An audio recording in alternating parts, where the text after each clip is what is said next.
থেকে যখন আওয়াজ আসে, হে ভগবান আর পাচ্ছি না, প্রাণটা গেলেই বাঁচি, যখন আপনি পাশে পাশে থাকেন রোগীর মা বাবা কিংবা যে কোনো সদস্যের, আপনার কাছে খুব খারাপ লাগে। অনেক সময় অধৈর্য হয়ে যান। এত কিছু করেও, চিকিৎসা করেও, টুকটাক করেও কোনো লাভ হচ্ছে না। কিছুই যেন, কোনো কিছুই আর কার্যকরী হচ্ছে না। কি করবেন এখন এই বিপদের সময়, এই অদিনের সময়? আমি ডক্টর প্রিন্স মজুমদার চ্যানেলে আপনাদের সুস্বাগতম। আশা করি সবাই ভালো আছেন, ভালো থাকুন, শুভকামনা রইল। যদি ভিডিওটা একটু মন দিয়ে দেখেন তাহলে নিশ্চয়ই কিছু আপনার উপকারে আসতে পারি।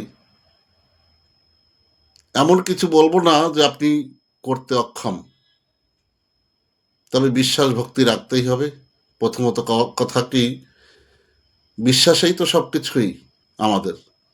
কে দেখেছেন ভগবান আছেন, কিন্তু আমাদের মনে বিশ্বাস, সেই রেখেই আমরা সারা জীবন পুজো পাঠ সব কিছুই করে এসছি। শুধু আমি না, আমরা না, আমার পূর্বপুরুষ সবাই। যাই হোক, দুঃখ বেদনা, টাকা পয়সা রোজগার, চারিদিক দিয়ে যখন অন্ধকার নেমে আসে, তখন কিন্তু আপনার বেঁচে থাকার মতো পরিস্থিতি, মন মানসিকতা আর থাকে না। কি করবেন তাহলে? আপনি দরজায়, যে দরজা থেকে আপনি, মেইন দরজা থেকে যে আসা যাওয়া করেন, একটা গীতা, তার মধ্যে একটা তামার পয়সা রেখে লাল কাপড়ে বেঁধে উপরে রেখে দিন। যখন আপনি আসা যাওয়া করবেন, গীতা যদি মাথার উপরে থাকে, যত পাপ তাপ আপনার, এগুলি কিন্তু কাটে। হয়তো আপনারা শুনেছেন, তবে করেননি, করে দেখেন। এরপরে আপনি কি করবেন, তার সাথে সাথে যখন আপনি সন্ধ্যাবেলায় আপনি যখন করবেন, তখন আপনি, যদি রুগী থাকে তাহলে তো আপনি একটু ওই যে হলদি আছে, গুঁড়ো হলদি, ওইটা দিয়ে ধুনো দেবেন। আপনি কাজটি মানে ভাবছেন করব, কিন্তু করে দেখুন।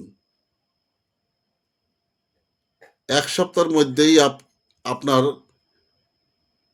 কাজটি, আমি বলতে পারি, নিজেই দেখবেন অনুভব করে যে সত্যিকারের রুগী থাকলে পরে অবশ্যই কাজ করবে। সংসারে অশান্তি থাকলে পরে সেগুলো থাকবে না। আপনি নিজেই দেখতে পারবেন, করে দেখুন। নমস্কার। আগামী দিনে আরও ভালো ভিডিও নিয়ে আসবো। তত অবধি ভালো থাকবেন, শুভকামনা রইল।